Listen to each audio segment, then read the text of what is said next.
ஆகாய் தீர்க்கதரிசியின் புஸ்தகம் 2ஆம் அதிகாரம் அதனுடைய 2ஆம் வசனத்திலிருந்து 5ஆம் வசனம் வரைக்கும் நான் வாசிக்கிறேன்.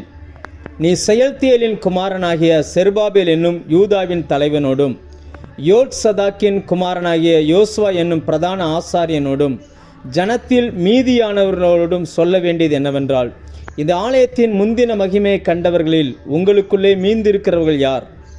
இப்பொழுது இது உங்களுக்கு எப்படி காண்கிறது? அதற்கு இது உங்கள் பார்வையில் ஒன்றுமில்லாதது போல் காண்கிறதல்லவா?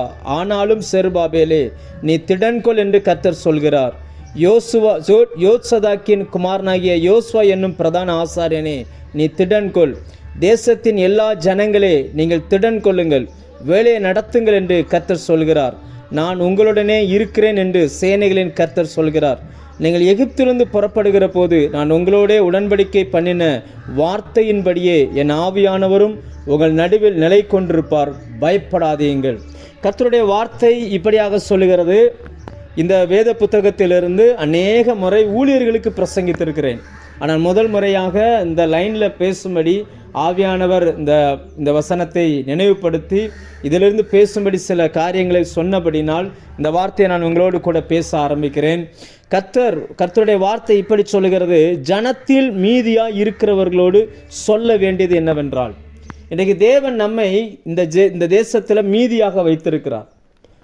நம்ம ரோமர் 11:5 படிச்சிங்க அப்படின்னாச்சுன்னா, கிருபையினாலே தெரிந்து கொள்ளுகிற மீதியான ஒரு ஜனத்தை தேவன் வைத்திருக்கிறார். நீங்களும் நானும் இன்றைக்கு இந்த பூமியில் கிருபையினால் தெரிந்து கொள்ளப்பட்டவர்கள். அவர் ஒரு ஜனத்தை மீதியாக நமக்காய் வைத்திருக்கிறார். 2 ராஜாக்கள் 19:30 சொல்லுகிறது, யூதா புத்திரர்கள் மீந்திருக்கிறவர்கள் கீழே வேர் பற்றி மேலே கனி கொடுப்பார்கள். இந்த நாட்களில் கர்த்தருடைய சமூகத்தில் காத்திருக்கிற தேவனுடைய வார்த்தையை எதிர்பார்த்திருக்கிற நம்மை குறித்து இந்த வார்த்தை சொல்லுகிறது. நாம் இந்த பட்டணங்களில் இன்றைக்கு நீங்கள் எங்கு இருக்கிறீர்களோ அங்கே அநேகர் இருந்தார்கள். அநேகர் இருந்தவர்கள் இன்று காணாமல் போயிருக்கிறார்கள். உங்களோடு கூட விசுவாசத்தை ஓட்டத்தை துவங்கின அநேகர் இன்றைக்கு உங்கள் கூட இல்லை. அப்படிப்பட்ட அந்த சூழ்நிலையில் இன்னைக்கு இந்த தேசத்தில் இந்த பகுதியில் ஒரு கூட்ட ஜனத்தை தேவன் மீதியாக வைத்திருக்கிறார்.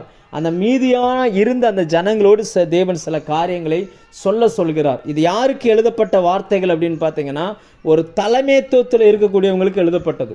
ஒரு லீடர்ஷிப்புக்கு எழுதப்பட்ட வார்த்தைகள். நம்ம நினைக்கலாம், நான் ஒரு லீடரா, நான் ஒரு தலைமைத்துவத்தில் இருக்கிறேன்னா, நான் ஒரு ஹவுஸ் ஒய்ஃபாக இருக்கிறேன், இல்லை நான் படிக்கிறேன், வேலை செய்கிறேன், இல்லை நான் ஒரு என்னால் ஏன்ற ஒரு சின்ன ஊழியத்தை செஞ்சுக்கிட்டு இருக்கிறேன், நான் ரிட்டையர்ட் ஆகிட்டேன், நான் வீட்டில் சும்மா தான் இருக்கிறேன், நான் எப்படி ஒரு தலைமைத்துவத்தில் இருக்க முடியும் அப்படின்ற மாதிரி நீங்கள் நினைக்கலாம். தேவனை பொறுத்த வரைக்கும் ஆண் என்றும் பெண் என்றும் இல்லை. தேவன் இந்த பூமியில் படைத்த, தேவனால் அனுப்பப்பட்ட, அவரை ஏற்றுக்கொண்ட எல்லாரையுமே அவர் ராஜாக்களாய் ஆசாரியர்களாய் தான் பார்க்குறார். ராஜா எப்படி ஒரு லீடர்ஷிப்பில் இருந்து எல்லாத்தையும் நடத்துகிறாரோ, அதே போல் நீங்கள் எந்த பகுதியில் இருந்தாலும் சரி, அந்த பகுதியில் நீங்கள் ஒரு வீட்டில் ஒரு ஹவுஸ் ஒய்ஃபாக இருக்கிறீங்கன்னா அந்த ஹவுஸ் உங்கள் வீட்டை நடத்தக்கூடிய அந்த தலைமைத்துவத்தை கர்த்தர் உங்கள் கையில் கொடுத்துருக்கிறார். நீங்கள் வேலை செய்கிற இடத்துல ஒருவேளை கடைநிலை ஊழியராக கூட இருக்கலாம். ஆனால் நீங்கள் தேவனை அறிந்திருப்பீர்கள் என்றால் அங்கே இருக்கிற எல்லாவற்றையும் நடத்தக்கூடிய அந்த இடத்துல கர்த்தர் உங்களை வைத்திருக்கிறார். நீங்கள் எங்கே இருந்தாலும் சரி, நம்ம வேதத்தில் கவனமாக படித்தோம்னா தேவன் சில பெண்களை தலைமைத்துவத்தில் பயன்படுத்தி இருக்கிறார். அதெல்லாம் பார்க்கும்போது ரொம்ப ஆச்சரியமாக இருக்கும். புதிய ஏற்பாட்டில் அப்போஸ்தலனாகிய பவுல் எழுதின நிருபங்களிலேயே எல்லா நிருபங்களிலுமே விசேஷமான நிருபம் சொல்லி பிலிப்பிய நிருபத்தை சொல்கிறாங்க. கிரீக் தெரிந்தவர்கள் அல்லது வேதத்தை ஆராய்கிறவர்கள், வேதத்தை நன்றாய் கற்றுக் கொடுக்கக்கூடிய வேத பண்டிதர்கள் யார்கிட்ட கேட்டாலும் சொல்லுவாங்க.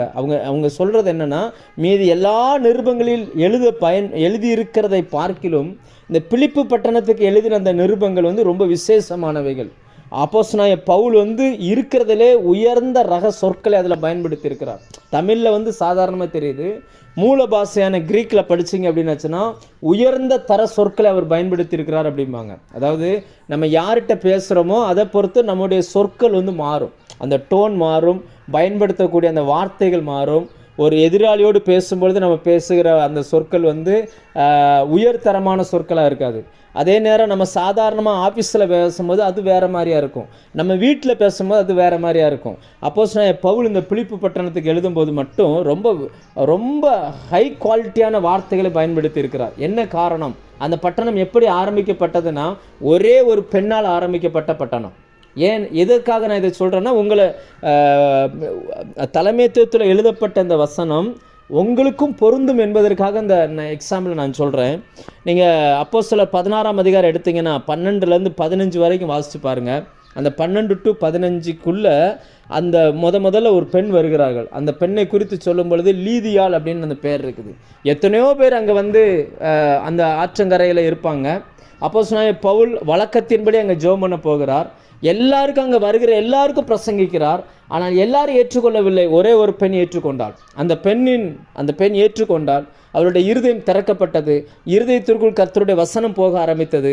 அந்த பெண் இவர்களை ஏற்றுக்கொண்டு தன்னுடைய வீட்டிலே போய் சபையை ஆரம்பித்தாள். அங்கிருந்து உருவானது தான் அந்த பட்டணம். அப்போ அந்த பிலிப்பு பட்டணத்தின் பிலிப்பு சபையின் ஆசீர்வாதம் யாரால் உண்டானது அப்படின்னு பார்த்தீங்கன்னா ஒரு பெண்ணால். நம்ம நினைக்கிறோம் நான் ஒரு ஆள் தானே இருக்கிறேன், நான் மீதியாக இருக்கிறேன். அதனால தான் அந்த வசனம் சொல்லுகிறது, ஜனத்தில் மீதியானவர்களோடு சொல்ல வேண்டியது என்னவென்றால், நான் ஒரு ஆளாக இருக்கிறேன். முந்தி ஒரு பெரிய ஒரு கூட்டமாக இருந்தாங்க, இப்போ நான் ஒரு ஆளாக இருக்கிறேன். என்னால் என்ன செய்ய முடியும்? உங்களாலும் கர்த்தருடைய வார்த்தையை கேட்டு முழு இருதயத்தோடு ஏற்றுக்கொள்ளக்கூடுமானால் ஒரு மனிதனை கொண்டும் தேவன் பலத்த காரியங்களை செய்யக்கூடும். நீங்கள் வேதத்திலலாம் கவனமாக படித்து பாருங்கள். இந்த ஒருவன் என்கிற வார்த்தை எங்கெல்லாம் வருதோ, யாரெல்லாம் ஆண்டவர் ஒருவன்கிற வார்த்தையில் குறிச்சிருக்கிறாரோ அவர்களை கொண்டு தேவன் பலத்த காரியங்களை செய்திருக்கிறார், பெரிய பெரிய காரியங்களை செய்திருக்கிறார். இந்த நம்ம எலியா சொல்லுவார், நான் ஒருவன் மாத்திரம் மீது இருக்கிறேன் அப்படின்னு சொல்லி. அந்த ஒருவன் தேவனுக்கு தேவை என்னன்னா, தேசத்தை அழிக்காதபடிக்கு திறப்பில் நிற்கவும் சுவரை அடைக்கவும் தக்கதாக ஒருவனை அவர் தேடுகிறார். யாத்திராகமம் 2ஆம் அதிகாரம் 1ஆம் வசனம் வாசிங்கன்னா, லேவியரின் புத்திரருக்குள்ளே ஒருவன் இருந்தான். மோசேயினுடைய அப்பாவை குறித்து அங்கே எழுதப்பட்டிருக்கும். இந்த ஒருவன் என்கிற அந்த பதத்தில் வரக்கூடிய எல்லாமே ரொம்ப ரொம்ப விலையேற பெற்றது. யோசிச்சு பாருங்கள், சாதாரண ஒரு பெண், எல்லாரும் வழக்கமாக ஆற்றங்கரைக்கு போகிறது போல் அவங்க போனாங்க. ஆனால் கர்த்தருடைய வார்த்தை அவங்களுக்கான அந்த வார்த்தை வந்த உடனே அந்த வார்த்தையை அவங்க கேட்ச் பண்ணி கொண்டாங்க. அவங்க ஒரு ஆள் ஏற்றுக்கொண்டதனுடைய விளைவு அங்கே அந்த பட்டணத்திலே ஒரு பெரிய சபை வர ஆரம்பித்தது. அதுக்கு பிறகு நீங்கள் படித்து பார்த்தீங்கன்னா பலத்த ஒரு பெரிய சம்பவங்கள் நடக்குது. பவுலையும் சீலாவையும் கட்டி வைத்து அடித்தது, மனம் திரும்பினது. கடைசியில் முடிக்கும்போது 40ஆம் வசனத்தில் பார்த்தீங்கன்னா அந்த லீதியாளின் வீட்டுக்கு வந்தார்கள், அந்த சபை நடந்த இடத்துக்கு வந்தாங்க. அப்போ நம்ம தேவனுடைய பார்வையில் அவர் வந்து தலைமைத்துவத்தை ஆண் பெண்ணுன்னு பிரித்து பார்க்கல. அவர் வந்து எல்லாருக்கும் சமமாக தான் வச்சிருக்கிறார். இந்த நாட்களில் கர்த்தருடைய வார்த்தை கேட்கிற உங்களுடைய தலைமைத்துவத்தை கர்த்தர் மதிக்கிறார். சில நேரங்களில் வீட்டில் இருக்கிறவங்க மதிக்கலை, வயசு அதிகமாயிடுச்சுன்னு நினைக்கிறாங்க, பெண் என்கிற அந்த பார்வையில் பார்க்குறாங்க, படிப்பு குறைவுன்ற பார்வையில் பார்க்குறாங்க. இந்த மாதிரி இருக்குது. ஆனால் கர்த்தருடைய ஆவியானவர் இந்த காலை வேளையில் கர்த்தர் உங்களை பார்த்து சொல்லுகிற வார்த்தை என்னவென்றால், உன்னுடைய தலைமைத்துவத்தை கர்த்தர் மதிக்கிறார். உங்களை கொண்டு பலத்த காரியங்கள் செய்ய வேண்டும் என்று தேவன் விரும்புகிறார். ஒரு பிலிப்பு சபை உருவாகிறதுக்கு ஒரு பெண் காரணமாக இருந்தாங்க. அடுத்து அதே அப்போஸ்தலரில் படிச்சிங்கன்னா, அப்போஸ்தலர் 18ஆம் அதிகாரம் 2ஆம் 3ஆம் வசனங்களை நம்ம வாசித்தோம் அப்படின்னாச்சுன்னா, அங்கே இன்னொரு பெண் வருகிறார்கள். அந்த பெண்ணும் அவருடைய கணவனும், இந்த 2 பேர் வர்றாங்க. ஆக்கிலால், அதாவது என்னென்னா தேவன் ஆணையும் பெண்ணையும் சமமாக பார்க்குறார் என்பதற்கு இவர்கள் வந்து சரியான உதாரணம். அங்கே பைபிளில் இவங்க சரியாக 6 முறை எழுதப்பட்டிருக்கிறாங்க. இவங்க பெயர் வந்து முழு புதிய ஏற்பாட்லேயும் 6 முறை வருகிறது. 6 முறை வரும் பொழுதும் முதல்ல ஒரு வசனத்தில் ஆக்கிலால் பிரிஸ்கிலான்னு வந்துச்சுன்னா, அடுத்த வசனம் வரும் பொழுது பிரிஸ்கிலால் ஆக்கிலான்னு வரும். சரியாக 3 வசனத்தில் ஆக்கிலால் பிரிஸ்கிலா, அதாவது ஆக்கிலா பிரிஸ்கிலான்னு வரும். இன்னும் 3 வசனத்தில் பிரிஸ்கிலால் ஆக்கிலான்னு வரும். யாராவது நோட் பண்ணுறீங்கன்னா நான் சொல்கிறேன், நீங்கள் எழுதிக்கோங்க. அப்போஸ்தலர் 18ஆம் அதிகாரம் 2ஆம் வசனம், அதனுடைய 26ஆம் வசனம், 1 கொரிந்தியர் 16 19வது வசனம். இதில் பார்த்தீங்கன்னு சொன்னாச்சுன்னா அதில் வந்து ஆக்கிலா பிரிஸ்கிலால் அப்படின்னு வரும்.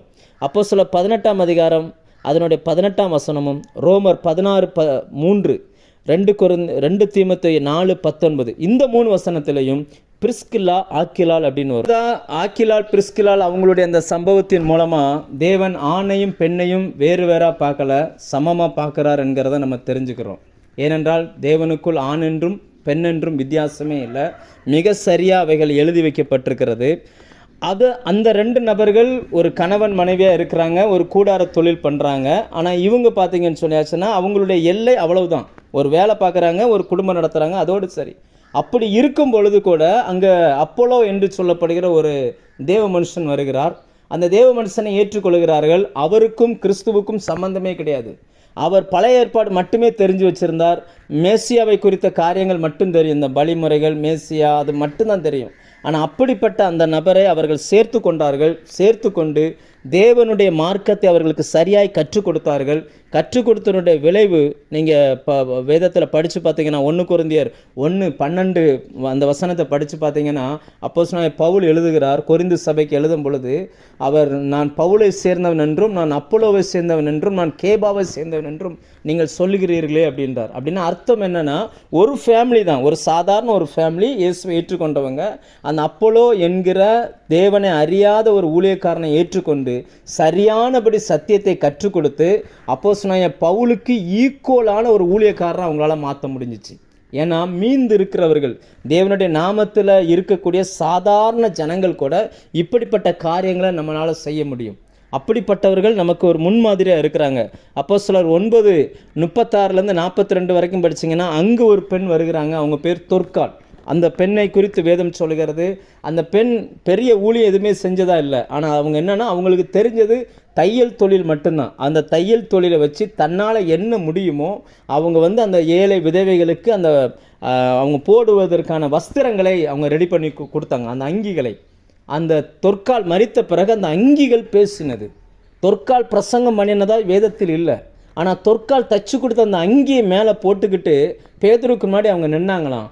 அதனுடைய விளைவு பாருங்கள். தேவன் அந்த வேதத்தை நீங்கள் கவனமாக படிச்சிங்கன்னா 9ஆம் அதிகாரம் 42ஆம் வசனத்தில் அவளை உயிரோடு எழுப்புறது நிமித்தம் அநேகர் கர்த்தரிடத்தில் விசுவாசம் வைத்தார்கள். இப்படி சாதாரண பெண்கள் கூட, வீடுகளில் இருந்தவர்கள், சாதாரணமாக பெரிய லெவலில் இல்லாமல் சாதாரணமாக இருந்தவங்க தங்களுடைய வேலையை உண்மையாய் செய்தது நிமித்தம் கிறிஸ்தவத்தில் மிகப்பெரிய காரியங்களை செய்திருக்கிறார்கள். அதே தான் வேதம் சொல்கிறது, ஜனத்தில் மீதியாக இருக்கிறவர்களுக்கு நீ சொல்ல வேண்டியது என்னவென்றால், இந்த நாட்களில் அநேகர் விசுவாச வாழ்க்கையை ஆரம்பித்தார்கள், அநேகர் காணாமல் போனார்கள். ஆனால் ஒரு கூட்ட ஜனமாகிய தேவ பிள்ளைகளை கர்த்தர் மீதியாய் வைத்திருக்கிறார்.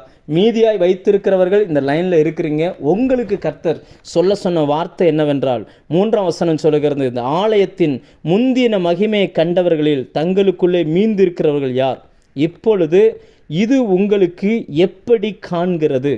இப்போ உங்கள் குடும்பத்தில் நடக்கிற அந்த சூழ்நிலைகள் உங்களுக்கு எப்படி காண்கிறது? உங்கள் பிள்ளைகளுடைய வாழ்க்கை உங்களுக்கு எப்படி தெரிகிறது? உங்களுடைய பொருளாதார சூழ்நிலை அல்லது உங்களுடைய பிஸ்னஸ் அல்லது உங்களுடைய எதிர்காலம், உங்கள் சரீரத்தின் சூழ்நிலை உங்களுக்கு எப்படி காண்கிறது? எதுக்காகனா அந்த பேக்ரவுண்ட் என்னன்னு பார்த்தீங்கன்னா, ஆலயம் கட்டணும்னு வந்தவங்க ஆலயத்தை கட்ட ஆரம்பித்தாங்க. அப்போ காலப்போக்கில் அதை அப்படியே விட்டுட்டு தங்களுக்குரியதை தேட போயிட்டாங்க. அவங்கவுங்களுக்கான அந்த வீடுகளை பார்க்கணுன்னு சொல்லி அவங்களுடைய அப்பா வீடு, அவங்க தாத்தாக்கள் இருந்த அந்த இடங்கள், ஏன்னா அந்த இடத்துல ஒருத்தருமே குடியிருக்கலை, 70 வருஷம் சும்மா கிடந்த இடம். இப்போ இவங்க ஆலயம் கட்டதுக்கு வந்தவங்க அந்த வேலையை விட்டுட்டாங்க.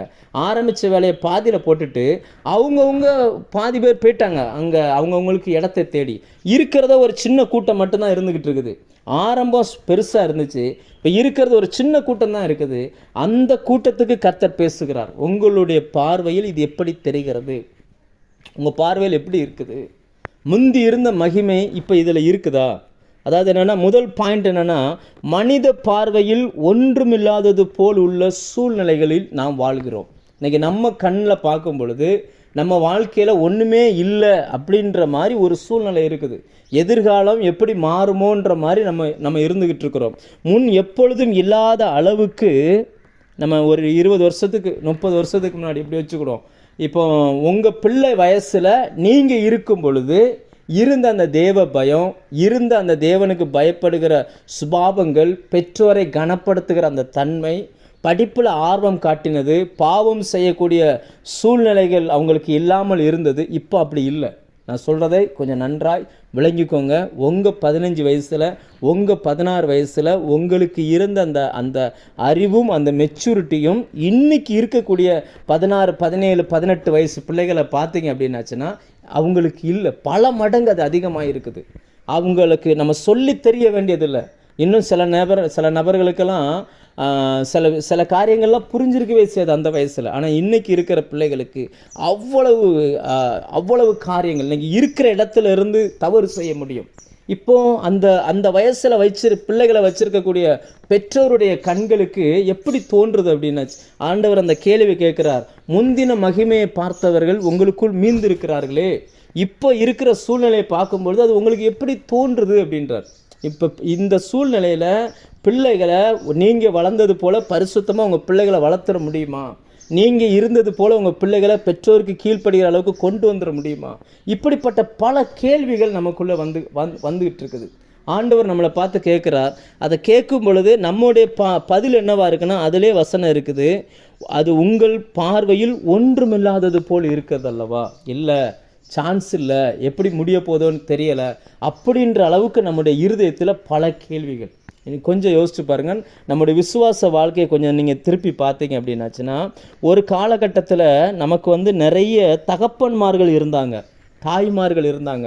நம்மளை சத்தியத்தில் நடத்தினவங்க கடைசி வரைக்கும் நம்ம கூடவே இருப்பாங்க. எனக்கு நினைவு தெரிஞ்சு என்னை சத்தியத்தில் சொல்லி வளர்த்தவங்களாம் ஒவ்வொரு நாளும் எனக்கு ஃபோன் பண்ணுவாங்க, என்னை விசாரிப்பாங்க, நான் எங்கே போனேன் என்ன செஞ்சேன்னு சொல்லுவாங்க, கூடவே இருந்து நம்மளை நடத்திக்கிட்டே இருப்பாங்க. ஆனால் இன்றைக்கி சூழ்நிலை எப்படி மாறிடுச்சுன்னா, யாரும் யாரோடும் பேசிக்கொள்ள முடியாத ஒரு சூழ்நிலை ஆயிடுச்சு.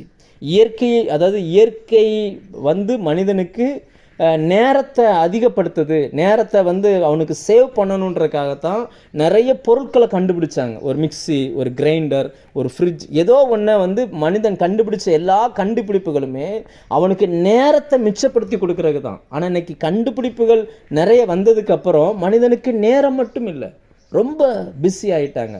நீங்கள் கொரிந்தியர் புஸ்தகத்தை படிச்சிங்கன்னா 1 கொரிந்தியர் 4ஆம் அதிகாரம் அதனுடைய 15, 16 இந்த வசனங்களை வாசித்தா அதில் அப்போஸ்தலனாகிய பவுல் ஒன்றை நோட் பண்ணுகிறார். அது என்ன சொல்கிறாருன்னா, உங்களுக்குள் உபாத்தியாயர்கள் நிறைய இருக்கிறாங்க, 10,000 பேர் இருக்கிறாங்க, ஆனால் தகப்பன்மார் அநேகர் இல்லையே அப்படின்றார். அந்த வசனத்தை வாசிக்கிறேன்.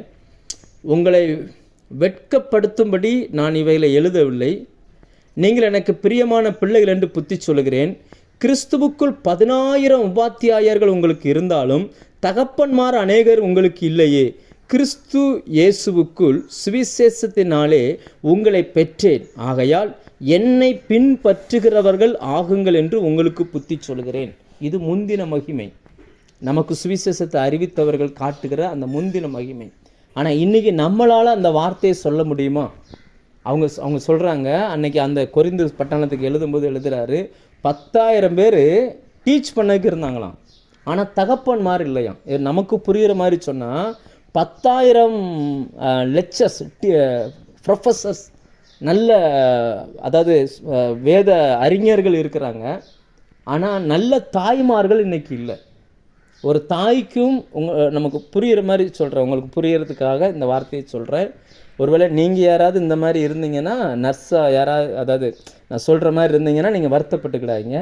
ஒருவேளை இப்படி வச்சுக்கிடுவோம், என்னுடைய குழந்தைக்கு அல்லது ஏதோ ஒன்று நான் ஹாஸ்பிட்டல் கூட்டிகிட்டு போகிறேன். சில நேரங்களில் உடம்பு முடியாமல் ஹாஸ்பிட்டல் கூட்டிட்டு போனால் அங்கு வேலை பார்க்கக்கூடிய அந்த நர்ஸ் இருக்கிறாங்க இல்லையா, அவங்க ரொம்ப தீவிரமாக வேலை பார்த்துட்ருப்பாங்க. அங்கே ஓடி போய் அந்த மருந்து எடுப்பாங்க, அதை எடுப்பாங்க, இதை எடுப்பாங்க, அப்படி ரொம்ப கேர் பண்ணி கவனிப்பாங்க. அதை பார்க்கும்போது சில நேரங்களில் நமக்கு தோணும், அடிபட்டு இருக்கிறது என் பிள்ளையா அவங்க பிள்ளையான்னு தெரியலையா, இவ்வளவு கேர் எடுத்து பார்க்குறாங்களே அப்படி நமக்கு தோணும்.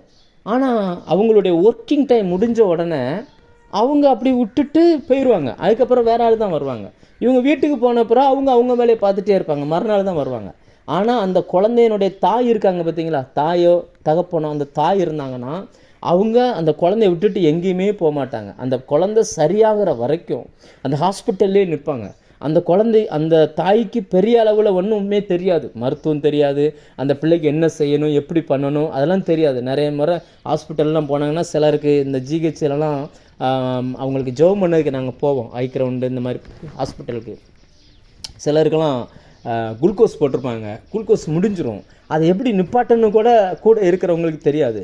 அவங்க ஓடி போய் அந்த அந்த நர்ஸெல்லாம் இருக்கக்கூடிய அங்கே போய் சொல்லிட்டு வருவாங்க, நீங்கள் வாங்க முடிய போகுது அப்படின்னு சொல்லி. எதுக்காக இதை சொல்கிறேன்னா, ஒன்றுமே இல்லை என்றாலும் ஒரு தாய் தன் குழந்தை கூட கடைசி வரைக்கும் ட்ராவல் பண்ணுறாங்க. கடைசி வரைக்கும் தன்னால் முடிஞ்ச அளவுக்கு அந்த குழந்தைக்கு தன்னுடைய நாலேஜை ஊட்டி அந்த குழந்தையை பாதுகாத்துக்கிறாங்க. ஆனால் ஒரு நர்ஸோ அல்லது ஒரு டீச்சரோ அப்படி கிடையாது. ஆனால் இன்றைக்கி பாருங்கள், அதே தான் இன்றைக்கும் நிறைய உபாத்தியாயர்கள், குறைகளை கண்டுபிடிக்கிறவர்கள், குற்றங்களை கண்டுபிடிக்கிறவர்கள். நாம் அப்படிப்பட்ட கிறிஸ்தவ உலகத்தில் இன்றைக்கி நம்ம வாழ்ந்துக்கிட்டு இருக்கிறோம். அதாவது அன்பு திரளான பாவங்களை மூடும். இன்றைக்கி பார்த்திங்கன்னா குறைகளையே சொல்லி ஒரு பெரிய பூத கண்ணாடி எடுத்துகிட்டு வந்து அப்படி பார்த்து நம்ம சோசியல் மீடியாக்குள்ளலாம் நீங்கள் போனீங்கன்னா ஒருவரை குறித்து குறைகளை சொல்லுகிறதே ஊழியமாக வச்சுக்கிட்டு இருக்கிற நிறைய பேர் இருக்கிறாங்க. அதே தான் வந்துகிட்டு இருக்குது. ஆனால் தகப்பன்மார் இல்லை. அப்படின்னா அர்த்தம் என்னென்னா, அந்த தகப்பன் தன் பிள்ளைய எவ்வளவோ தவறு பண்ணாலும் தவறுகளை அவர் சுட்டி காட்ட மாட்டார். அந்த பையனை என்கரேஜ் பண்ணி அவன் கூடவே நின்று அவனுடைய முன்னேற்றத்துக்கு அவங்க உதவியாக இருப்பாங்க. ஒருவேளை இந்த வார்த்தையை கேட்கிற உங்களுக்குள் ஆண்டவர் சொல்லுகிற வார்த்தை என்னவென்றால், நீங்கள் ஜனத்தில் மீதியாக இருக்கிறீங்க. அநேகர் இப்படி தகப்பன்மாராய் தாய்மாராய் வந்தாங்க, நிறைய பேர் காணாமல் போயிட்டாங்க. ஆனால் மீதியாக இருக்கிற உங்களை பார்த்து ஆண்டவர் சொல்கிறார், ஒருவேளை நீங்கள் ஒரு ஊழியம் செய்யலாம் அல்லது வேலை செய்கிற இடங்களில் எல்லா நாளும் வசனத்தை கேட்டு போகிறீங்க, வார்த்தையை கேட்டு போகிறீங்க, மாற்றங்களே வரலை. இருந்தாலும் சரி, இன்றைக்கி மாற்றம் வந்துடும், இன்றைக்கி மாற்றம் வந்துடும், இன்றைக்கி மாற்றம் வந்துடும், இன்றைக்கி என்னுடைய கணவன் மாறிடுவார், என் பிள்ளை மாறிடும், எங்கள் சபையில் ஒரு மாற்றம் வந்துடும், என் ஊழியத்தில் ஒரு மாற்றம் வந்துடும். எதையோ ஒன்றை எதிர்பார்த்து நீங்கள் காத்திருக்கலாம். உங்கள் பார்வைக்கு ஒருவேளை நீங்களே முடிவு கூட பண்ணிடலாம், ஒன்றுமே நடக்காது போல் இருக்குது அப்படின்னு சொல்லி. ஆண்டவர் சொல்லுகிறார், இல்லை, அந்த வார்த்தை சொல்லுகிறது, உங்கள் பார்வைக்கு அது எப்படி இருக்கிறது, உங்கள் பார்வைக்கு ஒன்றுமில்லாதது போல் இருக்கிறது அல்லவா அப்படின்னு சொல்லிட்டு 4ஆம் அதிகாரத்தில் பின்னாடி சொல்லுகிறார், திடன்கொள் அப்படின்றார். தைரியமாக இருங்க, வேலையை நடத்துங்க, நான் கூட இருக்கிறேன் அப்படின்றார். அநேக நேரங்களில் நமக்கு ஒரு காரியம் நம்ம நினச்ச காரியங்கள் நடக்கலைன்னொன்று நம்முடைய இருதயம் என்னவா மாறிடும் அப்படின்னாச்சுன்னா, இனி இது நடக்காது போல் இருக்குது அப்படின்ற ஒரு முடிவுக்கு நம்ம வந்துடும். இல்லை, நம்ம அதுக்காய் காத்திருக்கணும். நம்ம ஒரு தகப்பன் ஸ்தானத்தில், தாய் ஸ்தானத்தில் கர்த்தர் மாற்ற விரும்புகிறார். இன்றைக்கி ஒரு உபாத்தியாயனாக இருப்பது ரொம்ப எளிது. ஏன்னா ஒன்றை சொல்லிக் கொடுக்கணும், அவ்வளோதான். ஒரு டீச்சருக்கு அவருடைய ஒர்க்கிங் எப்படி இருக்கும்னா, எல்லாருக்கும் சொல்லிக் கொடுப்பாங்க, இது சரி, இது தப்பு, இது சரி, இது தப்பு, இது சரி, அதோட போயிட்டே இருப்பாங்க. ஆனால் ஒரு தகப்பனோ அல்லது ஒரு தாயோ அப்படி இல்லை. அந்த பிள்ளை படிக்கலைன்னா இது ஏன் படிக்கலை அப்படின்றத கண்டுபிடிப்பாங்க. அவங்களுக்கு புரிகிற மாதிரி அவங்க கூட நேரம் செலவு பண்ணி சொல்லிக் கொடுக்க ஆரம்பிப்பாங்க. ஒருவேளை கர்த்தர் இந்த காலை வேளையில் உங்களை எத்தனை பேரோடு பேசுகிறாருன்னு தெரியல. நீங்கள் ஆரம்பித்த ஊழியம், நீங்கள் செய்து வருகிறதான உங்களுடைய காரியங்கள் அல்லது அந்த ஆலயத்தின் கட்டுமான பணிகள், அதாவது அந்த இடத்துல எழுத்தின்படி அவங்களுக்கு ஆலயம் கட்டினாங்க. இன்றைக்கி அவருடைய ஆலயமாய் நம்முடைய சரீரம் இருக்கிறது. நம்முடைய சரீரத்தில் அவயவங்களை ஒடுக்கி தேவ சமூகத்தில் அவருக்கு ஆலயமாக நம்ம இருக்கிறோம். ஒருவேளை நம்ம ஏதோ ஒரு காரியத்தில் உங்களால் சரி பண்ண முடியாமல் தொடர்ச்சியாக நீங்கள் போராடிட்டு இனிமேல் இது சரி பண்ணவே முடியாதுன்ற இடத்துக்கு கூட வந்திருக்கலாம். ஆண்டவர் உங்களை பார்த்து சொல்கிறார், உங்கள் பார்வையில் இது ஒன்றுமில்லாதது போல் இருக்கிறது அல்லவா, ஆனாலும் திடன் கொள்ளுங்கள். ஆண்டவர் சொல்கிறார், ஆனாலும் திடன் கொள்ளுங்கள். 4ஆம் வசனம் சொல்லுகிறது, ஆனாலும் செருபாபேலே நீ திடன் கொள் அப்படின்றார். ஆலயத்தை கட்டும்படி கர்த்தரால் உத்தரவு பெற்ற தேவ ஜனமே நீ திடன் கொள். முதலாவது என்னென்னா, மனித பார்வையில் ஒன்றுமில்லாதது போல் உள்ள எல்லா சூழ்நிலைகளையும் நம்ம வைத்திருக்கிற அந்த கணிப்புகளை கர்த்தர் மாற்ற விரும்புகிறார். 2வது சொல்கிறார், தேவன் தந்த வேலையை நடத்துங்கள். இந்த 4ஆம் வசனத்தை நான் மறுபடியும் வாசிக்கிறேன். ஆனாலும் செருபாபேலே நீ திடன்கொள் என்று கர்த்தர் சொல்கிறார். யோத்சதாக்கின் குமாரனாகிய யோசுவா என்னும் பிரதான ஆசாரியனே நீ திடன்கொள். தேசத்தின் எல்லா ஜனங்களே நீங்கள் திடன் கொள்ளுங்கள், வேலையை நடத்துங்கள் என்று கர்த்தர் சொல்கிறார். ஆண்டவர் சொல்லுகிறார், உங்களை நம்பி கர்த்தர் கொடுத்த அந்த காரியத்தை தொடர்ந்து ரன் பண்ணுங்க. அது என்ன வேலையானாலும் இருக்கலாம். ஒரு வேளை ஆண்டவர் ஏன் இந்த வார்த்தை உங்களோடு பேச சொல்கிறாருன்னு எனக்கு தெரியலை. ஆனால் தேவனுக்கு ஒரு நோக்கம் உண்டு, ஒரு திட்டம் உண்டு. தேவனுடைய வார்த்தை உங்களை நோக்கி அனுப்பப்படுகிறது என்றால் அதில் ஒரு நோக்கம் இல்லாமல் அனுப்பப்படாது. அந்த வார்த்தையை ஆண்டவர் உங்களை நோக்கி அனுப்புகிறார். மீதமுள்ள இந்த ஜனங்கள், அவர்களிடமிருந்து வேலையை நடத்த சொல்லுங்கள். அவங்க அதுக்கு ஆயத்தமாகணும்னு ஆண்டவர் விரும்புகிறார். எழுத்தின்படி அன்னைக்கு அவங்க ஆலயத்தை கட்டினாங்க. ஆலயத்தை கட்டுறதுக்கு நிறைய காரியங்கள் அவங்க ஃபேஸ் மட்டும் பண்ண வேண்டி இருந்துச்சு.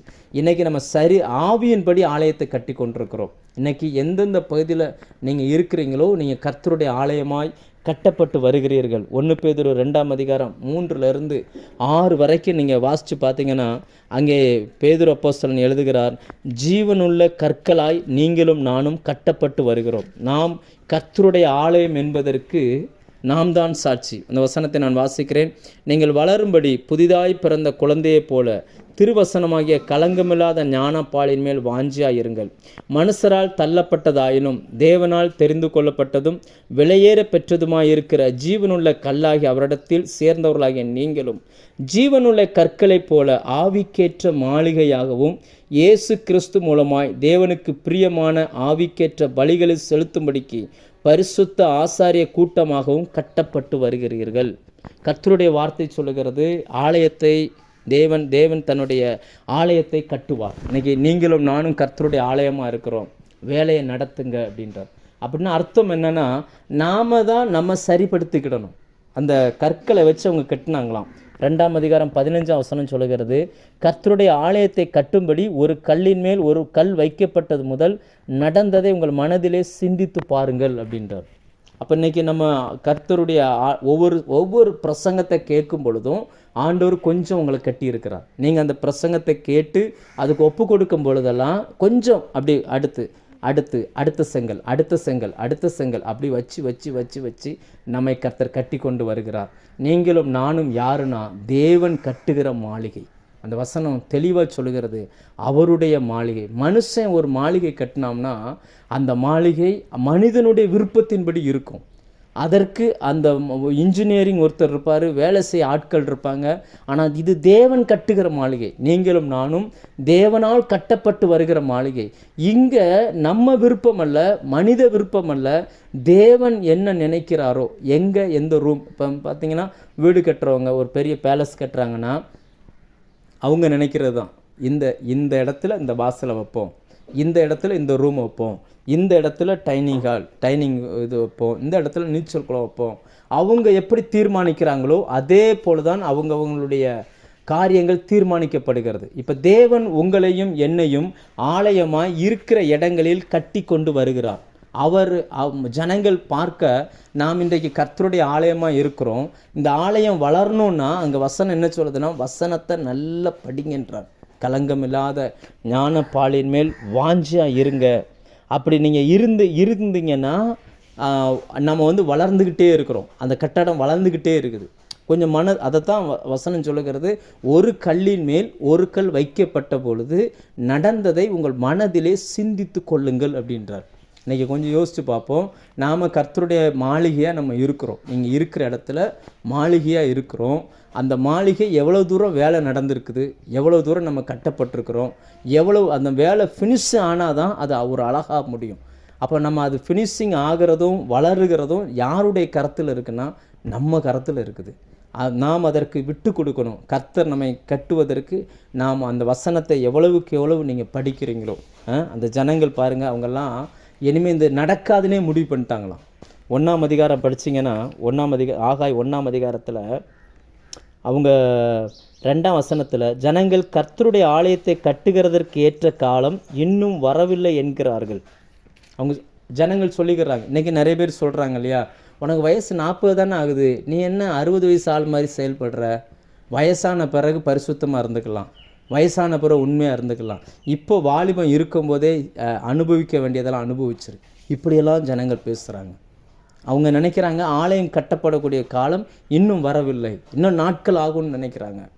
நிறைய நேரங்களில் சில நேரங்களில் வாலிப தம்பிமாருக்கு சுவிசேஷம் அறிவிக்கும்போது பார்த்தீங்கன்னு சொன்னால் அவனை கேட்பதற்கு ஆள் இல்லைன்னு சொல்லி அவன் இஷ்டப்படியெல்லாம் போக ஆரம்பிப்பான். நம்ம அவன்கிட்ட போய், தம்பி இப்படி கிடையாது தம்பி, இப்படி தான் இருக்கணும், ஆண்டவர் இப்படி சொல்லுகிறார், இப்படி தான் இருக்கணும்னா அவங்க சொல்கிற பதில் என்ன? இன்றைக்கி இருக்கிற வாலிப தம்பிமார் சொல்லுகிற பதில் என்ன? வாலிப தங்கச்சி சொல்கிற பதில் என்ன? உங்களுக்கு ஏஜ் ஆயிடுச்சு, எங்களை கொஞ்சம் ஃப்ரீயாக விடுங்க, நாங்கள் உங்கள் வயசுக்கு வரும்போது நாங்கள் வந்துக்கிடுவோம் அப்படின்னு மாதிரி சொல்கிறாங்க. ஆனால் ஆண்டவர் சொல்லுகிறார், இல்லை, ஆலயம் கட்டப்பட வேண்டும். வேலையை துவங்குங்க அப்படின்றார். நீ திடன்கொள், வேலையை துவங்கு. ஏதோ ஒன்று ஆரம்பித்து பாதியிலே நீங்கள் விட்டுருக்குறீங்க, ஏதோ சூழ்நிலையை பார்த்துட்டு அப்படியே நிப்பாட்டி வச்சுருக்கிறீங்க. ஆண்டவர் சொல்கிற, இல்லை, வேலையை துவங்கு, நான் உன் கூடவே இருக்கிறேன் அப்படின்றார். இன்றைக்கி கர்த்தருடைய ஊழியத்தை நம்ம எதுலெல்லாம் நீங்கள் ஸ்டார்ட் பண்ணி நிறுத்துனீங்களோ அதை கொஞ்சம் யோசித்து பாருங்கள். அதெல்லாம் மறுபடி துவங்குவதற்கு ஆண்டவர் உங்களை உற்சாகப்படுத்துகிறார். நீங்கள் ஒருவேளை நல்ல ஸ்டார்ட் பண்ணியிருக்கலாம், நிறைய பேர் சப்போர்ட் பண்ணியிருப்பாங்க, ஆரம்பத்தில் நல்லா இருந்திருக்கும். போக போக அந்த ஊழியங்களை அப்படியே ரன் பண்ணுறத நீங்கள் விட்டுருந்துருக்கலாம். ஆண்டவர் சொல்கிறார், அந்த வேலையை ஸ்டார்ட் பண்ணுங்கள், மறுபடி துவங்குங்க அப்படின்னு சொல்லுகிறார். ஏன்னா நீங்கள் ஊழியம் செய்வது உங்களுக்கு கிடையாது, கர்த்தருக்கு. இந்த ஜனங்கள் வந்து இங்கே ஆலயம் கட்டினது அவர்களுக்கு இல்லை, கர்த்தருக்கு ஒரு ஆலயத்தை கட்டுறதுக்காக வந்தாங்க. ஆனால் வந்தவங்க காலப்போக்கில் அப்படியே சிதறி போயிட்டாங்க. இப்போ பார்த்தீங்கன்னா 1000 பேர் வந்த இடத்துல வெறும் 120 பேர் 110 பேர் இப்படி தான் இருக்கிறாங்க. இவங்க என்ன நினைக்கிறாங்கன்னா, இது டைம் இல்லை, தேவனுக்கு விருப்பம் இல்லை போல இருக்குது, அதனால தான் எல்லாரும் அவன் போயிட்டான்னு சொல்லி அப்படியே இருக்கிறாங்க. அப்போ ஆண்டவர் தான் அந்த வார்த்தையை அவங்கள நோக்கி அனுப்புகிறார். அன்னைக்கு அவர்களை நோக்கி அனுப்பின தேவன் இன்றைக்கு நம்மை நோக்கி இந்த வார்த்தையை அனுப்புகிறார். நாம் கட்டப்பட வேண்டும், கர்த்தருடைய ஆலயமாக இருக்கிற இடங்களில் கட்டப்பட வேண்டும். அந்த ஆலயத்துக்கு சத்தியம் தூணும் ஆதாரமாக இருக்கிறது. அவர் பரிசுத்தர் என்பதற்கு நம்மை பார்த்த உடனே கண்டுபிடிச்சிடணும். நீ பார்த்துருக்கீங்களா, சில கட்டடங்கள்லாம் வந்து மனிதன் குடியிருக்கிறதும் கர்த்தருடைய ஆலயம் அப்படின்றதுக்கு வித்தியாசமே இருக்காது. ஆனால் சில கட்டடங்கள் இது தேவனுடைய சபை அப்படின்ற அந்த அடையாளம் இருக்கும். அப்படி உங்களையும் என்னையும் இருக்கிற இடங்களில் அடையாளமாய் கர்த்தர் மாற்ற விரும்புகிறார். 3ஆவதாய் ஆண்டவர் அவங்களோடு பேசினார். நான் அதை வாசிக்கிறேன். 4ஆம் அதிகாரம் 2ஆம் அதிகாரம் 4ஆம் வசனம். ஆனாலும் செருபாபேலே, நீ திடன்கொள் என்று கர்த்தர் சொல்கிறார். யோத்சதாக்கின் குமாரனாகிய யோசுவா என்னும் பிரதான ஆசாரியனே, நீ திடன்கொள். தேசத்தின் எல்லா ஜனங்களே, நீங்கள் திடன் கொள்ளுங்கள், வேலையை நடத்துங்கள் என்று கர்த்தர் சொல்கிறார். நான் உங்களுடனே இருக்கிறேன் என்று சேனைகளின் கர்த்தர் சொல்கிறார். ஆண்டவர் திரும்ப திரும்ப சொல்கிறார், நான் உன் கூட இருக்கிறேன் அப்படின்றார். அந்த வார்த்தையே ஒரு பெரிய பூஸ்ட், நான் உன் கூட இருக்கிறேன் அப்படின்றது. இன்னைக்கு எத்தனை பேர் இந்த வார்த்தையை சொல்லலாம், ஆனால் மற்ற மனிதர்கள் சொல்கிறதுக்கும் தேவன் சொல்கிறதுக்கும் நிறைய வித்தியாசம் இருக்குது. கர்த்தர் சொல்கிறார், நான் உன் கூட இருக்கிறேன் என்று சேனைகளின் கர்த்தர் சொல்கிறார். அந்த மற்ற எல்லா இடங்கள்லையும் கர்த்தர்னு வருது. இந்த இடத்துல வந்த உடனே சேனைகளின் கர்த்தர் அப்படின்ற அந்த வார்த்தை வருது. அப்படின்னா அர்த்தம் என்ன? நம்ம ஏற்கனவே நிறைய முறை இந்த லைன்லேயே பேசியிருக்கிறோம். ஆதியாகமம் 2ஆம் அதிகாரம் 1-2 இந்த வசனங்கள் சொல்லுகிறது, இவ்விதமாய் வானத்தின் சேனையும் பூமிக்குரிய சேனையுமாகிய எல்லாம் சிருஷ்டிக்கப்பட்டு முடிந்தது.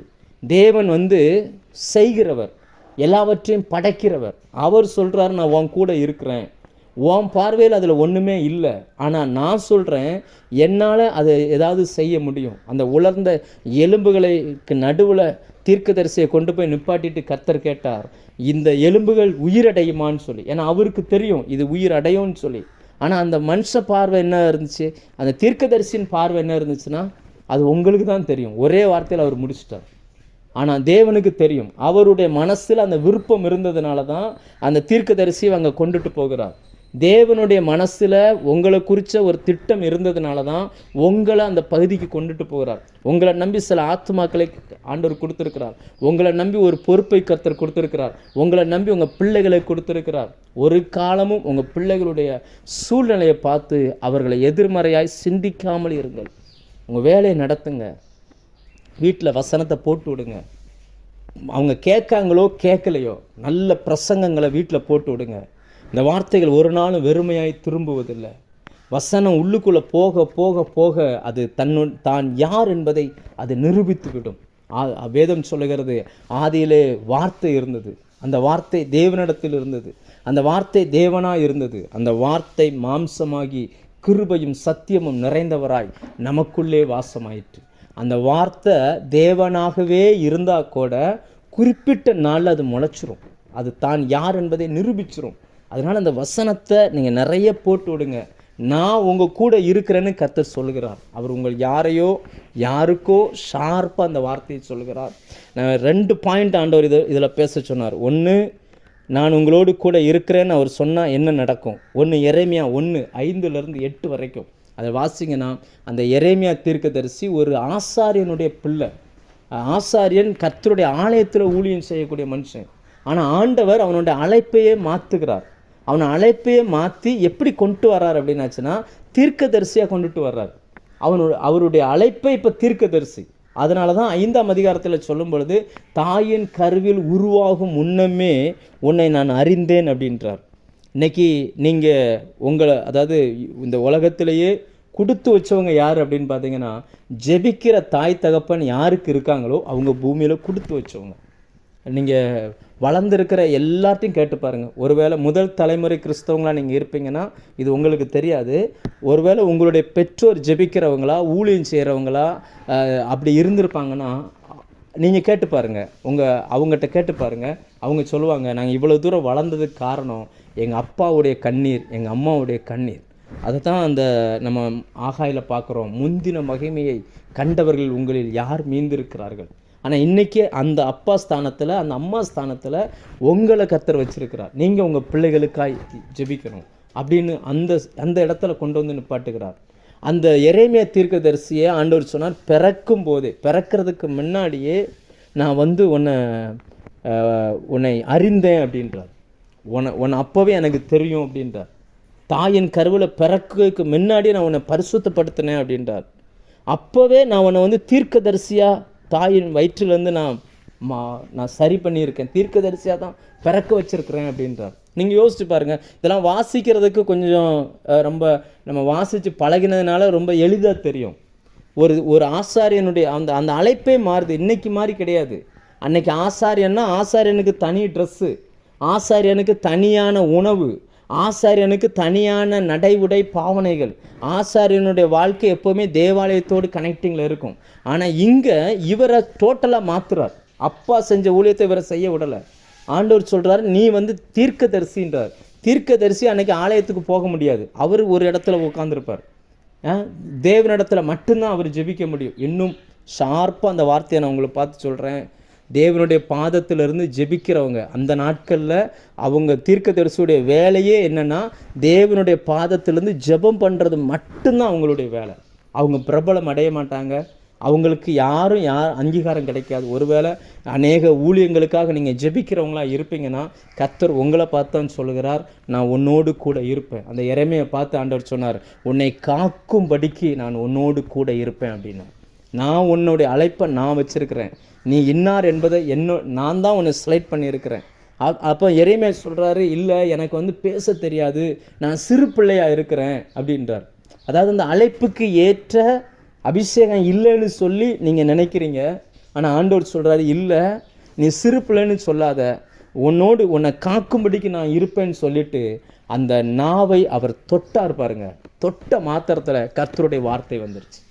இன்றைக்கி அதே தான் ஆண்டவர் சொல்கிறார், நான் உன்னோடு கூட இருப்பேன். நீ செய்கிற ஊழியத்தில், நீ போகிற இடத்துல, உன் குடும்பத்துக்கு நடுவில், நீ வேலை செய்கிற இடத்துக்கு நடுவில் நான் உன் கூட இருப்பேன் என்று சேனைகளின் கர்த்தர் சொல்கிறார். ஒன்றும் இல்லாமையிலிருந்து எல்லாவற்றையும் உண்டாக்கினவர் அவர். பூமியானது ஒழுங்கின்மையும் வெறுமையுமாக இருக்கும் பொழுது இங்கே ஒரு வெளிச்சம் வரும் என்பது யாருக்குமே தெரியாது. ஆனால் சேனைகளின் கர்த்தர் அவருடைய மனசில் அந்த வெளிச்சம் இருந்துச்சு. அந்த வெளிச்சத்தை உண்டாக்குவதற்கு ஒரு வார்த்தை தேவைப்பட்டது. இன்றைக்கி அந்த வார்த்தையை சொல்லுகிற இடத்துல உங்களை கர்த்தர் வச்சிருக்கிறார். நீங்கள் உங்கள் இருதயத்தை, உங்கள் சிந்தனையை, உங்கள் நாவை, உங்கள் வாழ்க்கையை கொஞ்சம் அவருக்கு கொடுங்க. அவர் உங்களை எங்கே கொண்டுட்டு போகணுன்னு சொல்கிறாரோ அந்த இடத்துல நீங்கள் அவருக்காய் போய் நில்லுங்க. பேதுருவை பார்த்து ஆண்டவர் சொன்னால், உன் படகை எனக்கு கொஞ்சம் தா அப்படின்னார். உன் படகை எனக்கு கொஞ்சம் தா. ஜெயித்தவர்கள் எத்தனையோ பேர் அன்னைக்கு இருந்தாங்க, மீன் பிடித்தவர்கள். அதில் மீன் பிடித்த அநேகர் இருந்தாங்க. ஜெயித்தவரிடத்தில் கேட்கல, வெறுமையான அந்த படகை பார்த்து கேட்டார், எனக்கு கொஞ்சம் படகை கொடு, நான் கொஞ்ச நேரம் ஜனங்களுக்கு பேசுகிறதுக்கு எனக்கு ஒரு படகை கொடு அப்படின்னார். யோசிச்சு பாருங்கள், ஒரு படகை கொஞ்ச நேரம் கொடுத்ததுக்கே தேவன் அந்த படகை திருப்பி கொடுக்கும் பொழுது படகு அமிலத்தக்கதாக மீன்களோடு கொடுத்துட்டாரே. அதே போல் உங்கள் வாழ்க்கையில் கொஞ்சம் நீங்கள் நிறைய முயற்சி பண்ணி தோற்றுருக்கலாம், இருந்தாலும் பரவாயில்ல, ஆண்டவர் தன்னுடைய வார்த்தையை உங்களை நோக்கி அனுப்புகிறார். நீ வேலையை நடத்துங்க, நான் உங்கள் கூட இருக்கிறேன் என்று சேனைகளின் கர்த்தர் சொல்கிறார். எத்தனையோ இடங்களில் இதுவரைக்கும் எடுத்த முடிவுகள் தப்பாக இருந்திருக்கலாம், தோல்வியில் முடிஞ்சிருக்கலாம். அதுக்காக முடிவு எடுக்கிற அந்த செய்கிறத நிறுத்தாதீங்க. வேலையை ஸ்டார்ட் பண்ணுங்கள், வேலையை செய்யுங்க. கர்த்தர் உங்கள் கூட இருக்கிறார். அவர் ஒன்றும் இல்லாமையிலிருந்து எல்லாவற்றையும் உருவாக்குகிறவர். அவர் உங்கள் கூட இருக்கிறதுனால அவருடைய வார்த்தையின்படி நீங்கள் செய்ய ஆரம்பிங்க. கர்த்தர் உங்களை கொண்டு பலத்த காரியங்களை செய்வார். அடுத்து அந்த ஜனங்களுக்கு அவர் கொடுத்த ஒரு பெரிய பிளஸ்ஸிங் பாருங்கள். 2ஆம் அதிகாரம் 18-19 ஆண்டவர் சொல்கிறார், இப்போதும் இதற்கு முந்தின காலத்தில் நடந்ததை உங்கள் மனதிலே சிந்தித்து பாருங்கள். 9ஆம் மாதம் 24ஆம் தேதியாகிய இந்நாள் முதல் கர்த்தருடைய ஆலயத்தின் அஸ்திபாரம் போடப்பட்ட அந்நாள் வரைக்கும் சென்ற காலத்தில் நடந்ததை உங்கள் மனதிலே சிந்தித்து பாருங்கள். களஞ்சியத்தில் இன்னும் விதை தானியம் உண்டோ? திராட்சை செடியும் அத்தி மரமும் மாதளம் செடியும் ஒலிவ மரமும் கனி கொடுக்கவில்லையே. நான் இன்று முதல் உங்களை ஆசீர்வதிப்பேன் என்று சொல்லுகிறார் என்றான். ஆண்டவர் இந்த வார்த்தை சொல்லுகிறார். அர்த்தம் என்னென்னா, இதுவரைக்கும் உங்கள் அந்த ஆலயத்தை அஸ்திபார போட்டதிலிருந்து நடந்ததை கொஞ்சம் சிந்திச்சு பாருங்கள்.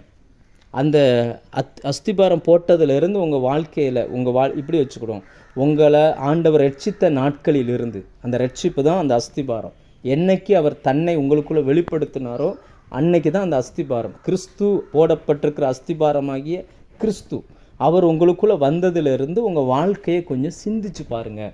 என்ன நடந்திருக்கு? நம்ம நிறைய நேரங்களில் மற்றவர்களை குறித்து சிந்திப்போம், நம்மை குறித்து சிந்திக்க மறந்துடுவோம். நீங்கள் உங்களை கொஞ்சம் சிந்திச்சு பாருங்கன்ட்டு அடுத்து சொல்லுகிறார், விதை தானியம் உண்டு. அப்படின்னா அதுக்கு அர்த்தம் என்னென்னா, அந்த தேசத்தில் விளையக்கூடிய தானியங்கள் இதெல்லாம் உலகம் வேணும்னா அந்த தேசத்தில் விளையிறத நம்பி இருக்கலாம். ஆனால் ஆண்டவர் சொல்கிறாரு, நீ இதை நம்பி இருக்க வேண்டிய அவசியம் இல்லை, நான் உன்னை ஆசீர்வதிப்பேன் அப்படின்றார். ஏன்னா நம்மளுடைய சோர்ஸு, நம்மளுடைய ஆசீர்வாதம், நம்மளுடைய நம்பிக்கை உலக மனிதர்களைப் போல கிடையாது. உலக மனிதர்கள் வேணும்னா இந்த பூமியிலிருந்து வரக்கூடியதை மற்றதை எதையும் நம்பி இருக்கலாம். ஆனால் உங்களுக்கும் எனக்கும் ஒரு நம்பிக்கை உண்டு. அந்த நம்பிக்கை என்னென்னா, கர்த்தர் நம்மை ஆசீர்வதிப்பார். அவர் சொன்ன வார்த்தையை நம்பி நீங்கள் போனீங்கன்னா, அவர் காட்டுகிற இடத்துக்கு நீங்கள் போனீங்கன்னா அவர் உங்கள் கூட இருப்பார். உங்கள் கூட இருந்து உங்களுக்கும் மற்றவங்களுக்கும் இருக்கிற அந்த வித்தியாசத்தை காட்ட ஆரம்பிப்பார். அந்த எரேமியா தீர்க்கதரிசி அதுக்கப்புறம் மனித பார்வையில் வேணால் அவர் கஷ்டப்பட்டது போல் இருக்கலாம். நீங்கள் யோசிச்சு பாருங்கள், எரேமியா கூட எத்தனை பேர் பிறந்திருப்பாங்க, எத்தனை பேர் வளர்ந்துருப்பாங்க, எல்லாரையுமே அந்த உலகம் பேசிக்கிட்டு இருக்குது. ஆனால் இன்றைக்கும் நம்ம எரேமியாவை பேசுகிறோம் பாருங்கள். நீங்கள் கர்த்தருடைய வார்த்தையை நம்பி நீங்கள் நின்னீங்க அப்படின்னா காலங்கள் கடந்தும் நீங்கள் பேசப்படுவீர்கள். சங்கீதம் 87:5 சொல்லுகிறது, இன்னான் இன்னான் அதிலே பிறந்தான் என்று சொல்லப்படும். அவர் தொகையிடுவாராம், அவன் என்ன செஞ்சான்னு சொல்லி தொகையிடுவாராம். அப்படியே இந்த காலத்தில் அவன் இதை செஞ்சான்னு சொல்லி அவர் எழுதி வைப்பார். நீங்கள் நம்மளை குறித்தும் கர்த்தர் பேசணுங்க. அந்த தொற்கால் மரித்தாலும் தொற்கால் அங்கி பேசுனது போல் நாம் மரித்தாலும் நாம் செய்கிற ஊழியம் பேசணும். நம்மளை கொண்டு கர்த்தர் செய்தது பேசணும். அநேக இடங்களில் நான் பார்த்துருக்குறேன், நிறைய வயதான தாய்மார் தகப்பன்மார் இவங்க வயதான காலத்தில் அவங்க பெற்றோரை நினைப்பாங்க. அவங்க எங்கள் அப்பா அம்மா என்னை எப்படி வளர்த்தாங்க தெரியுமா, அப்படி வளர்த்ததுனால தான் நான் இன்றைக்கி இப்படி இருக்கிறேன், எங்கள் ஆசிரியர் என்னை எப்படி நடத்தினார் தெரியுமா, அப்படி நடத்தினால தான் நான் இப்படி இருக்கிறேன் அப்படின்னு சொல்லி இன்றைக்கி அந்த ஸ்தானத்தில் கர்த்தர் உங்களை வைத்திருக்கிறார். கொஞ்சம் யோசித்து பார்ப்போம், இந்த நாளில் நம்மளுடைய லைஃப் எப்படிப்பட்ட ஒரு இடத்தை நோக்கி போய்கிட்டு இருக்குது, நாம் எப்படிப்பட்ட ஒரு சூழ்நிலைக்கு நேராக போய்கிட்டு இருக்கிறோம். ஆண்டவர் அடுத்து சொல்லுகிறார், 5ஆம் வசனம், நீங்கள் எகிப்திலிருந்து புறப்பட்ட போது நான் உங்களோட உடன்படிக்கை பண்ணின வார்த்தையின்படியே என் ஆவியானோரும் உங்கள் நடுவில் நிலை கொண்டிருப்பார், பயப்படாதீங்க. ஆண்டவர் சொன்னார், நான் உன் கூட இருக்கிறேன், நான் சேனைகளின் கர்த்தர் அவன் கூட இருக்கிறேன்னார். அடுத்து சொல்கிறாரு, நான் பண்ணின உடன்படிக்கை உன்னோடு கூட இருக்கும். உடன்படிக்கை ஒவ்வொருத்தரை பொறுத்து மாறுபடும். எல்லாருக்கும் அதாவது வேதத்தில் எல்லாருக்கும் ஒரே மாதிரி தான் இருந்தாலும் ஒவ்வொருத்தரையும் ஆண்டவர் அழைக்கும் பொழுது ஒவ்வொரு வாக்குத்தத்தங்களை கொடுத்தார். இப்போ என்னை அழைக்கும் போது எனக்கு ஒரு வாக்குத்தத்தம் கொடுத்தார். அந்த வாக்குத்தத்தத்தின்படியே என்னை நடத்துகிறார். எனக்கு என்ன சொன்னாரோ அதுதான் அதாவது பொதுவாக சொல்லுவாங்க இல்லையா, அந்த ஓடுகிற அந்த ட்ராக்கில் ஓடணும். ட்ராக் மாதிரி ஓடினாலும் பந்தய பொருள் கிடைக்காது. நமக்கு நியமித்திருக்கிற அந்த ஓட்டத்தில் நம்மளோடு கர்த்தர் என்ன உடன்படிக்கை பண்ணியிருக்கிறார், நம்மளோடு என்ன சொல்லியிருக்கிறார், அந்த உடன்படிக்கையில் நீங்கள் நிலைச்சிருங்க. அந்த வசனம் சொல்லுகிறது, அவர் உடன்படிக்கையை காக்கிற தெய்வம், உடன்படிக்கை பண்ணினதின்படியே அவருடைய வார்த்தை உங்கள் கூட இருக்கும். அந்த வார்த்தை ஒரு நாளும் கீழே விழுந்து போகாது. நம்ம வேதத்தில் பார்க்குறோம், எலியாவை கொண்டு தேவன் சொன்ன வார்த்தைகளில் ஒன்று கூட தரையில் விழுந்து போகலை. கர்த்தர் உங்களை கொண்டு சொன்ன வார்த்தை ஒன்று கூட கீழே விழுந்து போகாது. நம்ம நினச்சிக்கிட்டு நம்ம சாதாரணமான ஆள் தானே அப்படின்னு சொல்லி, இல்லை நீங்கள் யாரை பார்த்து ஆசீர்வதிக்கிறீங்களோ அவங்க ஆசீர்வதிக்கப்பட்டிருப்பாங்க. யாரை பார்த்து நீ நல்லா இருப்பேன்னு சொல்கிறீங்களோ அவங்க நல்லா இருப்பாங்க. நீங்கள் அப்படிப்பட்ட ஒரு நாவை கர்த்தர் உங்கள் நாவில் வைத்திருக்கிறார். கடைசி அந்த வசனம் சொல்லுகிறது, என் ஆவியானவரும் உங்கள் நடுவில் நிலை கொண்டிருப்பார், பயப்படாதீங்கள் அப்படின்றார். இந்த நாட்களில் கர்த்தருடைய ஊழியத்திற்காக வந்துட்டு அப்போ நம்ம நினைக்கலாம் இதெல்லாம் ஊழியக்காரங்களுக்கு தான் போல இருக்குது, நமக்கு இல்லை போல இருக்குது அப்படின்னு நீங்கள் நினைக்கலாம். இல்லை, நீங்கள் அழைக்கப்பட்ட அந்த அழைப்பை பாருங்கள். ஒரு மனைவியாக நீங்கள் அழைக்கப்பட்டிருப்பீங்கன்னா உங்கள் ஊழியம் உங்கள் வீட்டுக்குள்ளே. ஒரு ஊழியக்காரர் சொன்னார், இயேசுவை ஏற்றுக்கொள்ளாத இருதயம் இருந்துச்சுன்னா, இயேசுவை ஏற்றுக்கொண்டவனுக்கு இயேசுவை ஏற்றுக்கொள்ளாத இருதயத்தோடு வாழ்கிறவன் அவன் ஒரு பணித்தளம் அப்படின்னார். நான் மறுபடியும் சொல்கிறேன், இயேசுவை ஏற்றுக்கொண்டவனுக்கு இயேசுவை ஏற்றுக்கொள்ளாத இருதயத்தோடு வாழ்கிறவன் ஒரு பணித்தளம். அதை தேடி வேறு எங்கேயும் போக தேவையில்லை. நீங்கள் இருக்கிறீங்க, உங்கள் வீட்டில் யாராவது ரட்சிக்கப்படாமல் இருக்கிறாங்கன்னா உங்கள் வீடு தான் உங்களுக்கான பணித்தளம். அங்கே உங்களுக்கு ஊழியம் இருக்குது. அந்த ஊழியத்தை நீங்கள் செய்யணும்னு தான் கர்த்தர் இந்த வார்த்தையை உங்களை நோக்கி அனுப்புகிறார். உங்கள் பிள்ளைங்க இயேசுவை ஏற்றுக்கொள்ளாமல் இருக்கிறாங்க, ஏதோ பேருக்கு சர்ச்சுக்கு போகிறாங்க வர்றாங்க, ஏற்றுக்கொள்ளாமல் இருக்கிறாங்கன்னா அது உங்களுக்கு ஒரு பணித்தளம். அந்த பணித்தளத்தில் நீங்கள் கர்த்தருடைய வேலையை செய்யணும்னு ஆண்டவர் உங்களோடு பேசுகிறார். ஒருவேளை நீங்கள் சோர்ந்து போயிருக்கலாம், அவங்க உங்களை நோஸ்கட் பண்ணியிருக்கலாம், உங்கள் வார்த்தைக்கு ரெஸ்பெக்ட் கொடுக்காம கூட போகலாம். ஆண்டவர் சொல்வார், நான் உன்னோடு கூட இருப்பேன். கர்த்தர் யாரோடலாம் இருந்தாங்களோ அவங்களாம் பலத்த காரியங்களை பண்ணியிருக்கிறாங்க. அந்த 2 பேர்த்தில் ஒரு ஆளை தான் நான் சொன்னேன், ஒரு ஆளை மிஸ் பண்ணிட்டேன். அந்த ஒரு ஆள் யாருன்னா அப்போஸ்தலர் 18:9-10 அப்போஸ்தலனாகிய பவுலை பார்த்து சொல்கிறார், நீ தைரியமாக பேசுன்றார். தைரியமாக பேசு, இந்த இடத்துல எனக்கு ரொம்ப பேர் இருக்கிறாங்க, இங்கே எனக்கு நிறைய ஆத்துமாக்கள் இருக்கிறாங்க, நீ தைரியமாக பேசு அப்படின்றார். பயப்படாத, ஒருவனும் உண்மையில் கை போடுவதில்லை. எந்த சூழ்நிலையும் உங்களை ஜெயிக்க முடியாது. நீங்கள் தைரியமாக பேசுங்க. உங்கள் நாவில் கர்த்தர் இந்த காலை வேளையில் தன்னுடைய வார்த்தையை வைக்க விரும்புகிறார். பேசாமல் நீங்கள் இருக்கிற வரைக்கும் தான் பிரச்சனை. ஆண்டவர் யோசுவா பார்த்து சொன்னார், நீ உயிரோடு இருக்கிற சகல நாளும் ஒருவனும் உனக்கு முன்பதாக எதிர்த்து நிற்க முடியாது. ஏன் தெரியுமா? அதுக்கு அவர் என்ன செய்யணும் அப்படின்னாச்சுன்னா, இந்த நியாயப்பிரமாணத்தின் புஸ்தகம் உன் வாயை விட்டு பிரியாது இருப்பதாக. அப்படின்னா நம்ம கண்ணால் வசனத்தை பார்க்கணும், வாயினால் பேசணும், அதை நம்ம காது கேட்கணும். அதை தான் இங்கே ஆண்டவர் சொல்லுகிறார், நான் உன் கூட இருக்கிறேன், நான் உன் கூடவே இருந்து உன்னை பாதுகாப்பேன்னு சொல்லி கர்த்தர் சொல்கிறார். உங்களோடு பண்ண உடன்படிக்கை கூட இருக்கும், உடன்படிக்கை என்படி அவருடைய வார்த்தை கூட இருக்கும், ஆவியானவர் கூட இருப்பார், பயப்படாதீங்க அப்படின்னு கர்த்தர் சொல்கிறார். இந்த நாளிலே தேவன் நம்மோடு கூட பேசியிருக்கிறார். இந்த வார்த்தைகள் யாருக்காக எதற்காக அனுப்பப்படுதுன்னு எனக்கு தெரியாது. ஆனால் எனக்கு நல்லா தெரியும், இது ஊழியக்காரங்களுக்கு பிரசங்கம் பண்ண வேண்டிய வார்த்தைகள். ஆண்டவர் இதை உங்களுக்கு பேச சொல்லி உங்களை கேட்க சொல்கிறார் அப்படின்னாச்சுன்னா, உங்களுக்குள் எதையோ ஒன்றை அவர் செய்ய விரும்புகிறார். நீங்கள் எதையோ ஒன்று ஸ்டார்ட் பண்ணி அதை கண்டினியூ பண்ண முடியாமல் அப்படியே எதுலையோ ஒன்றில் ஸ்டாப்பில் வச்சிருக்கிறீங்க. அதனால தான் ஆண்டவர் உங்களை பார்த்து சொல்லுகிறார், முந்தின மகிமையை பார்த்த உங்களுடைய கண்கள் பிந்தின மகிமையும் கட்டாயமாய் பார்க்கும். ஆரம்பித்த அநேகர் உங்கள் கூட இல்லாட்டா கூட கர்த்தர் உங்களை மீதியாக வைத்திருக்கிறார். உங்கள் வயதிலிருந்து அநேகர் இன்றைக்கு காணாமல் போயிருக்கலாம். ஆனால் ஆண்டவர் உங்களை வச்சிருப்பதின் நோக்கம் என்னென்னா, உங்களுக்குள் இருந்து ஒன்றை துவங்கினவர், உங்களின் நற்கிரியையை துவங்கினவர், கிறிஸ்துவின் நாள் முடிய பரியந்தமும் அவர் உங்களை நடத்தி வருவார். அதற்காக ஆண்டவர் இந்த வார்த்தைகளை உங்களை நோக்கி அனுப்பி கொண்டிருக்கிறார். நீங்கள் அதற்கு என்ன பதில் சொல்ல போகிறீங்க அப்படின்றது உங்களை சார்ந்தது. எத்தனை பேர் இந்த வார்த்தையை கேட்டிருக்கிறீங்களோ, இந்த வார்த்தை உங்களை நோக்கி அனுப்பப்பட்டிருக்கிறது. வார்த்தைகள் ஒரு நாளும் உறங்குவதில்லை. இந்த வசனங்கள் எதற்காக அனுப்பப்பட்டதோ அது தன்னுடைய வேலையை செய்து முடிக்கும். அது வரைக்கும் இந்த வசனம் உங்களுக்குள்ளே இருந்து உங்களை புடமிடும்.